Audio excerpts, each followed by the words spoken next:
Well, the Wiregrass is haunted. Well, at least that's what hunting expert Jerry Lentz says. He stopped by WTVY today to talk about many of his own haunting experiences. Apparently, he said several buildings in the Wiregrass are known to have ghosts or other paranormal activity. Many of you have logged on to WTVY's Facebook page to tell us about your spooky experiences. Have you ever heard unfamiliar noises or caught a glimpse of something that you weren't quite sure what it was? Here to talk to us about an upcoming documentary on hauntings in the Wiregrass is Jerry Lentz. Jerry, thank you for coming in. Oh, thanks for having me, Gina. So when I first heard about this, I was very curious, as were I think our viewers and everyone at the station. How did this come about? I guess I've been doing documentaries and music videos for quite a while. Also been broadcasting as a DJ and a radio host. And it was always something that, you know, if you started talking about ghosts or anything, the phone lines, people, there's like, you know, even if you don't believe in ghosts, there's more to discussing ghost stories rather than just something about the paranormal. But I remember as a kid, you know, visiting family and relatives, hanging out on the porch on a summer night.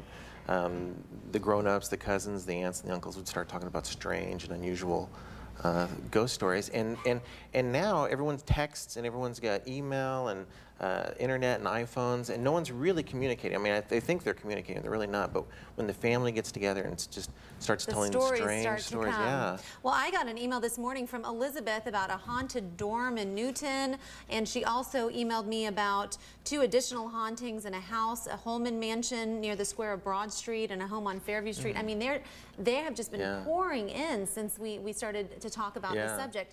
What kind of findings have you found?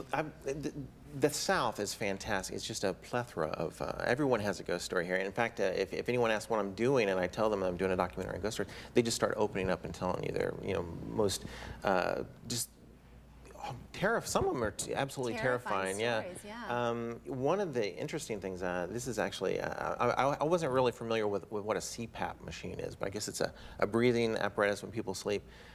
In Jakin, there was a woman who is a widow whose husband had was a truck driver and passed away, and in the middle of the night, you know, even though he's passed away, she would hear the CPAP machine while she's sleeping get turned on and plugged in and power up. Wow. I mean, and that, you know, there's some great stuff in Montgomery. There's a family that's being traumatized by a ghost in their swimming pool. I guess they had some sort of construction going on, and the children don't seem to be bothered by it, but the parents are. And now this video here, this is your investigation that's showing. What did you find in this video?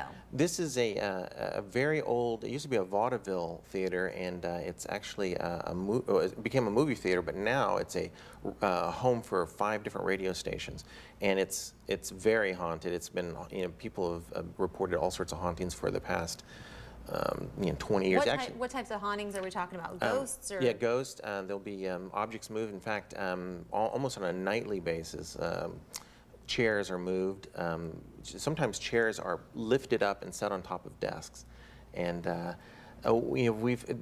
you know, I haven't been the only person that's been there. I mean, in fact, actually, Brad Pitt this is from Springfield, Missouri. Brad Pitt's actually experienced something in this theater, and it's fascinating because there's all sorts of documented cases, videos of chairs moving, of doors opening and closing, and some great security camera stuff. So this documentary you're doing is based on findings here in the Wiregrass? Well, actually, the main documentary is about just traveling across the country, but there's a separate DVD that's called Travel with Spirits, The Ghosts of the Wiregrass. There's so much going on in the South, and a great ability in storytelling from families and the tradition of the South. I mean, it really goes beyond even ghost stories. I mean, just the Southern way of even, you know, through church or, you know, sitting around with the family at night. Hearing those stories. Yeah. What's the most unusual thing that you've found since you've been here? I would say probably there's a family in, I want to say it's in Webb, who had a dog that got hit by a car. It was a family dog. The dog was an old dog, had been with them forever, but it had got hit by a car and died. And at night, they can hear the dog scratching to be let out, you know, to be let outside at night. Oh, I just got the chills. Yeah, it's when you hear them, and there's no reason these people are making this story up. I mean, you can see that they got pictures of the dog everywhere. I mean, it's part of the family. but the dog scratching on the door, and they've heard it, and they've actually recorded it, so hopefully that'll be in the documentary. Well, tell us when they can see the documentary, when it comes out, and well, documentary will be available in October. We're trying to get it released before Halloween. I'm going to tie in for Halloween, but also I got the Biography channel coming up tomorrow night.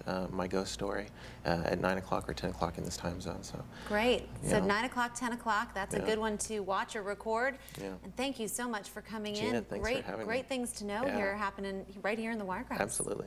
Thanks.